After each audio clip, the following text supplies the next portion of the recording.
kababayan, ito na naman tayo para i-booking natin ang kasinungalingan ni Epifanio Labrador, ang vlogger ng Tapang-Tapangan.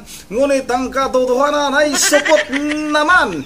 Pero bakit pagpatuloy sa ating pag-uusapan, mabati muna ako ng magandang hapon sa aking mga subscribers, sa aking mga viewers. Maraming salamat sa inyong suporta. Shout out sa inyong lahat. Yun ang mga kababayan, natatawa talaga ako nitong si Epifanio Labrador. Kasi nga lahat ng kaniyang mga ibinibintang, yung kanyang mga ibinabatong kasinungalingan laban sa mga tao na gusto niyang sirain, ay halatang halata naman na puro lang gawa-gawa. Natatawa ako mga kababayan, katulad na lang nitong video na kanyang pinapakita. Mamaya, makikita din ninyo yan kung anong klaseng video yan. Pero dito muna tayo sa kanyang birada kay Senador Robin Padilla. Kung ano-ano na naman yung kaniyang tawag, yung kaniyang pamimintas kay Senador Robin Padilla. Aba, hindi niya ba alam na yang si Robin Padilla ay maraming umiidolo niyan? Napakagaling na artista, napakapuging artista na hindi katulad ni Epifanio Labrador, na kayo na lang yung bahalang humusga ko ng sitsura nitong tao na ito. Ang lakas-lakas ng lahi. Pero yung kanyang muka, pilit naman niyang tinatago mga kababayan. At meron pa siyang mga ibinibintang kay dating President Rodrigo Duterte mga kababayan, na kung ano-ano. Kung iisipin at kung tutuusin mga kababayan, pwedeng idagdag sa mga kaso ni Epifanio Labrador ito. Dahil nga wala naman siyang basihan, wala naman siyang ebidensya. Ito daw si dating Pangulong Duterte ay kasabwat sa mga NPA, at yan daw yung isa sa mga ginagamit ni dating Pangulong Duterte para pumatay. Grabe ang kasinungalingan na yan mga kababayan ha. Talagang wala na itong si Epifanio Labrador. Kung baga sa ano ito mga kababayan, buhay pa ito pero sinusunog na yung kaluluwa nito. Hindi ba siya naawa sa kanyang pamilya? Kahapon nga may ginawa tayong reaction video na nagmamakawa na ito, humihingi na ng tulong. Dahil nga wala na siyang panggastos, wala na siyang pangkain sa kanyang pamilya. Pero nga, tuloy-tuloy pa rin yung kaniyang ginagawang kasinungalingan. Sana Epifanio Labrador, maisip mo na pinarusahan ka na, kaya naghirap ka na ng naghirap. Dahil nga gumagawa ka ng mga kasinungalingan na wala namang katotohanan. Ito mga kababayan, para talagang makita ninyo, maniwala kayo, na talagang sobrang sinungaling nito. Although alam nyo na talagang sinungaling itong tao na ito. Talagang ipinanganak ito, nakakambal na yung kasinungalingan. Ulitin ko lang, kung may masinungaling pa kay Satanas, kung may demonyo pa kay Satanas, ito nang si Epifanio Labrador mga kababayan. Ito na, huwag na natin itong patagalin. Sabay-sabay na natin itong panoorin. Ito. Naging viral po kasi ngayon at naging usap-usapan po ng mga vloggers ha. Ito po ang ginawang kadramahan ni Robin Padilla doon sa Senado. At maliban doon, usap-usapan din po ngayon yung kanyang mga katangahan na naman, na nagsasalita siya na para bagang hindi niya pinag-iisipan yung mga sinasabi niya. Alam niyo, hindi nakataka-taka eh. Kaya nga yan mga kababayan ha, para bang nagsasalita daw itong si Senador Robin Padilla na hindi pinag-iisipan. Pero siya mismo yung nagsalita, itong si Epifanio Labrador, siya yung tinatamaan ng kaniyang mga sinasabi. Tingnan niyo mga kababayan, laging lutang itong tao na ito. Lahat ng kanyang bukang bibig ay puro lang kasinungalingan. Walang ebidensya, walang sapat na basihan, basta gusto niya lang na manira. Yan yung tawag sa mga lutang. Ikaw dapat ang tawagin naming lutang, Epifanio Labrador.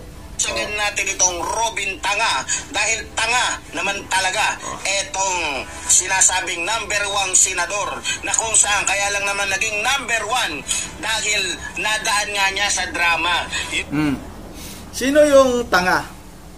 Yung tao na maraming makain? O yung taong nagmamakaawa, nagpapalimos sa kanya mga supporters? para magkaroon wala ng pambili ng bigas. Sino yung mas tanga noon? Sino kaya ang pwede nating tawaging napakatanga mga kababayan? Bago ka tawagin yung mga tao na kung ano-ano, siguraduhin mo sa sarili mo tingnan mo nga yung pamumuhay mo. Nilagay mo na yung GCash dyan sa screen ng video mo kahapon, o isang araw mga kababayan, para magmamakaawa, humihingi ng abuloy, para may panggasto sa pamilya mo. Samantalang si Senador Robin Padilla, sagana. Yan ba yung tanga? Nasagana? Maraming pira, maraming pagkain. Yung tanga mga kababayan, katulad ni Epipanio Labrador na nagtatago, walang makain, nangihingi sa kanyang mga supporters, nangluloko, sinasabing mayroon siyang malaking farm, tapos may pispan siya, kaso nga lang yung pispan niya ay nasunog mga kababayan. Bihira lang tayo makarinig ng pispan na nasunog. Sino yung mas tanga sa tingin ninyo mga kababayan? Patuloy natin ito. Yung ating mga kababayan. So sa araw pong ito, meron po tayong papanoorin na video. Sige na, bilisan mo. Tungkol sa mga sinabi po ni Robin Tanga. So dito po, nabanggit po niya dito sa kanyang video, yung tungkol po sa pakikipaglaban daw di umano ni Duterte sa mga komunista o sa NPA. So para po mabigyan natin ito ng matinding reaksyon o birada, eto panoorin muna po natin mga minamahal kong mga kababayan. Magandang hapon po sa inyong lahat. Pasensya na po, ako po kasi may press con. Kailangan po akong makaalis kaagad. Gusto ko lamang pong iparating sa lahat na wala na po dito si Pangulong Rodrigo Roa Duterte. Alam namin, wala na dito. Bakit? Sino ba may sabi sa'yo na nandito pa yung amo mo? Hindi mo naintindihan yung bakit gano'n. Ang intro mo, Robin. Yan ba yung gusto mong sabihin? Na gusto mo lang ipaalam na wala na dito sa bansa si Digongyo? Yan ba yung purpose mo kaya ka nandiyan dyan? Naku naman, sa entrada mo pa lang halatang-halatang bobo ka. Ito po mga pinag-uusapan natin, ito po ay pagsuporta lang namin kay Senator Amy. So, pumunta ka pala dyan para sa... Yan yung ibig sabihin ni Senador Robin Padilla. Wala na dito si dating Pangulong Duterte. Kahit na gagawa man tayo ng kung anong Senate hearing, wala na po, hindi na kaagad-agad maibalik si dating Pangulong Duterte dahil pinadala nyo na. Yun yung ibig sabihin ni Senador Robin Padilla. Kaya pumunta sila dyan, kahit na wala na itong si dating Pangulong Duterte dito sa ating bansa, pero pumunta sila dyan sa Senate hearing na yan para suportahan, magpapakita ng suporta kay Senadora Amy Marcos. Yan yung ibig sabihin ni Senador Robin Padilla. Hindi ibig sabihin na ganon yung sinabi na wala na si dating Pangulong Duterte dito sa ating bansa. Gustong iparating ni Senador Robin Padilla na hindi alam ng ating mga kababayan. Ikaw yung tanga. Ikaw yung walang alam. Yung utak mo kasi, gamunggo kasi yan. Palawakin mo ng kunti para mo intindihan mo yung mga parang mga mga kababayan, yung mga talinghaga ng mga salita. Wala ka kasing alam eh. Yung alam mo lang kasi, puro kasinungalingan. Huwag ganun. Ilawakan mo naman, lawakan mo kunti yung pag-iisip mo. Yung mata mong gatulok, pag-ikotin mo muna para maintindihan mo. Yung kagagahan, katarantaduhan ng kasama mong senador na si Amy Marcos. O di maganda. Pero alam niyo po, sa ating mga magigiting na panauhin dito, napaka-ironic lamang po na alam naman po natin lahat, batid natin lahat, nagdadalawang pangulo lang po ang lumaban sa komunista. Una, si Ferdinand Marcos Sr. Ano po ang nangyari? Inalis natin sa bansa. Ang sumunod na lumaban po sa komunista ay si Pangulong Rodrigo Roa Duterte. Narinig niyo ba yon mga kababayan? Narinig naman. Dalawa lang daw na presidente yung nakipaglaban sa mga komunista. Unang-una daw, si dating Pangulong Ferdinand Marcos Sr., yung tatay po ng ating Pangulo ngayon. Pangalawa, sabi niya, isa sa nakipaglaban sa mga NPA ay itong si Rodrigo Roa Duterte na bossing niya. Bossing niya ha. Mamaya, ba't ko sinasabing bossing?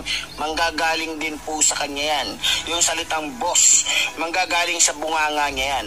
So, dito, mga minamahal ko mga kababayan, sa kanyang sinasabi, gusto niya paniwalain ng mga kababayan natin na itong kanyang boss, na si Rodrigo Roa Duterte, ay kalaban ng mga komunista, mga kababayan. Diyan pa lang sa puntong yan, malalaman nyo na, makikita nyo na yung kanyang kasinungalingan. Ha? Paano ko nasabi? Dito po sa screen na makikita ninyo. Ano screen niya pati na natin? Dito sa screen na makikita nyo. Dito po sa screen makikita ninyo. Yung pala. Ito pong mga larawang ito po yung larawan na kung saan kasama po si Rodrigo Roa Duterte sa meeting ng mga commanders ng New People's Army.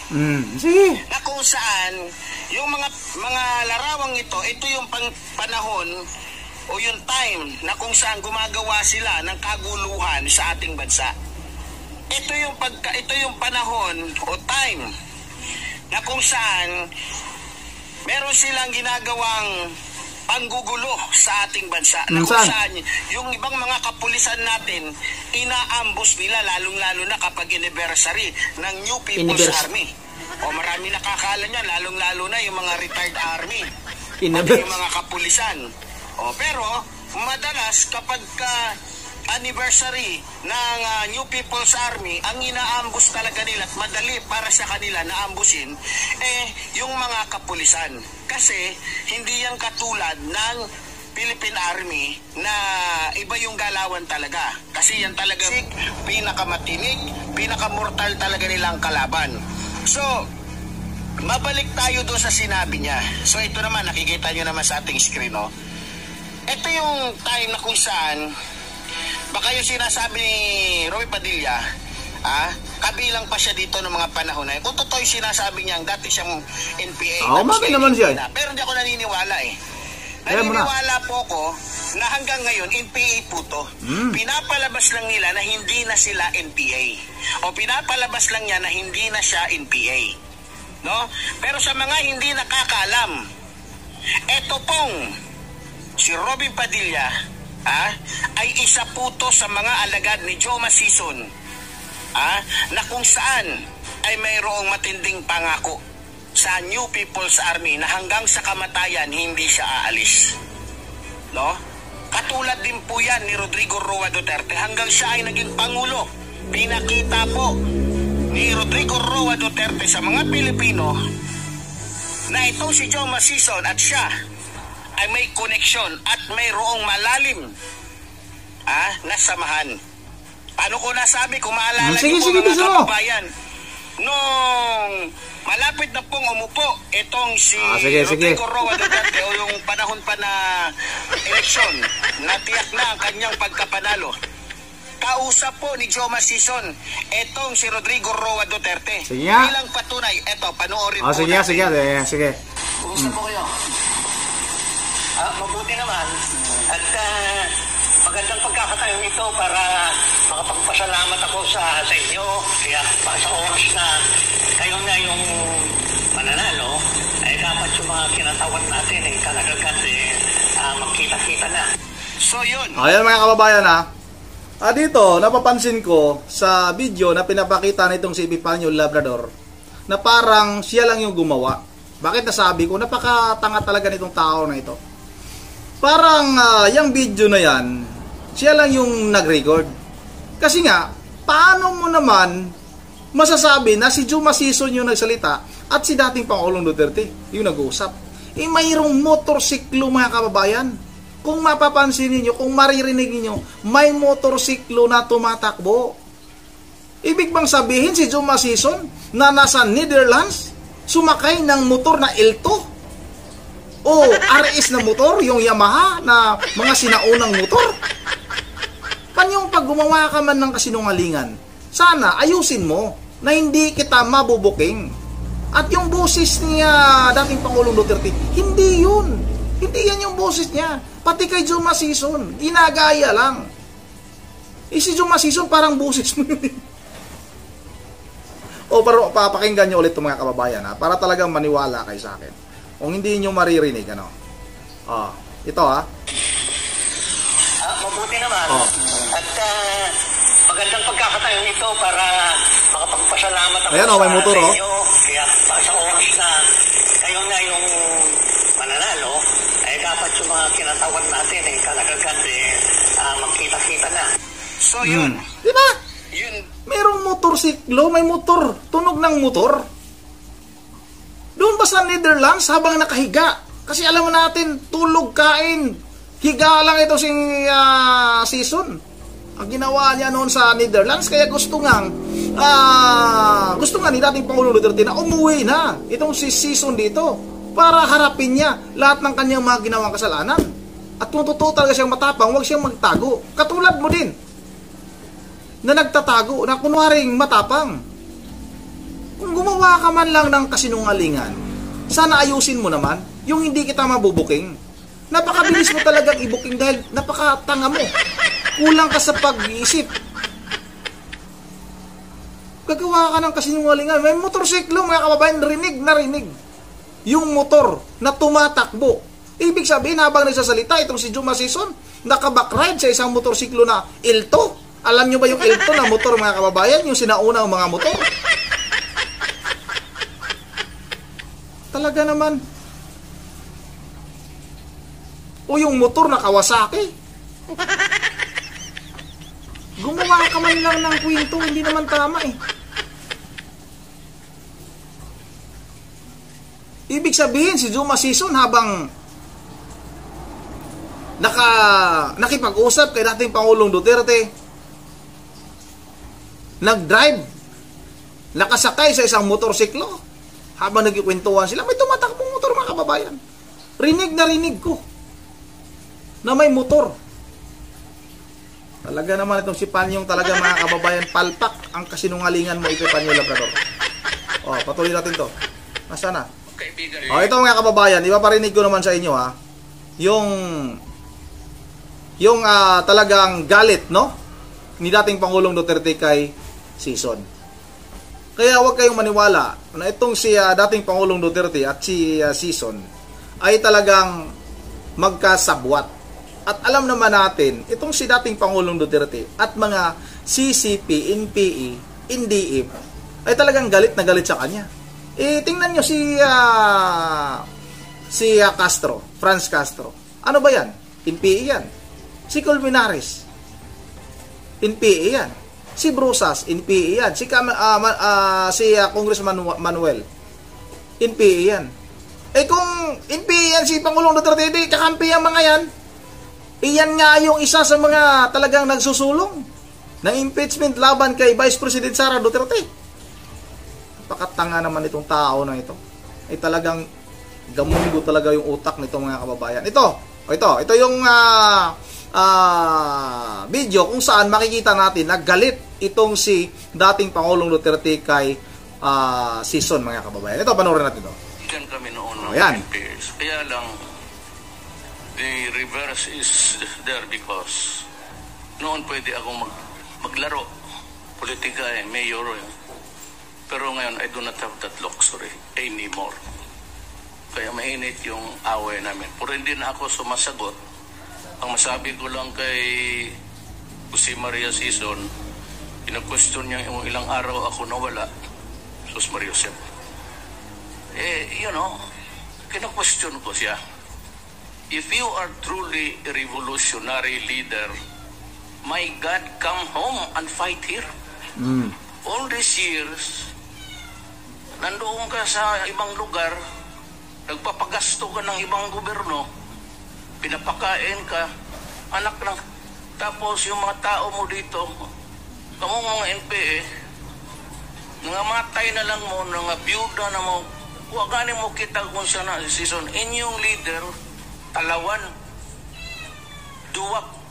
May leader ba na magigda-igda lang ito sa Utrecht? Anong klaseng leader yan? Umuwi ka dito ka mag-standby, and do not question my absence.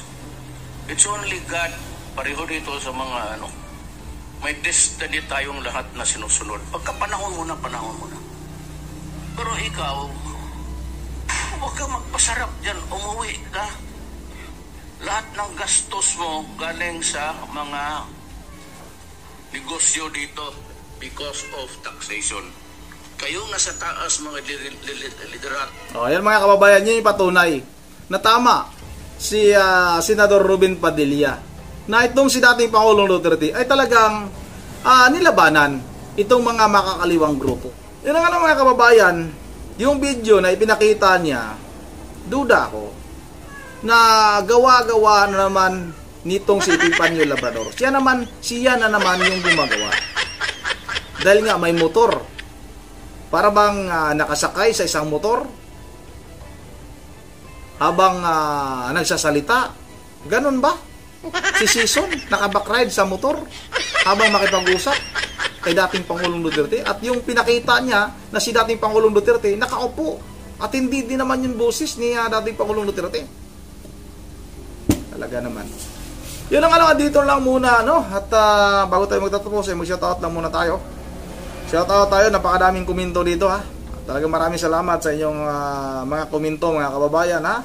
Shoutout kay Layla Bromley. Swerte pa yan dahil mauna pa si Dagal. Isusunod ka na yan. Hala, lagot ka pa niyong. Shoutout na rin kay Jaime Timbang. Shoutout kay Gillier Musipris. Shoutout na rin kay Tumak Idol. Maraming salamat sa iyo, Idol Tumak, ha. Shoutout na rin kay Noel Bundalan, kay Virginia Bunghanoy.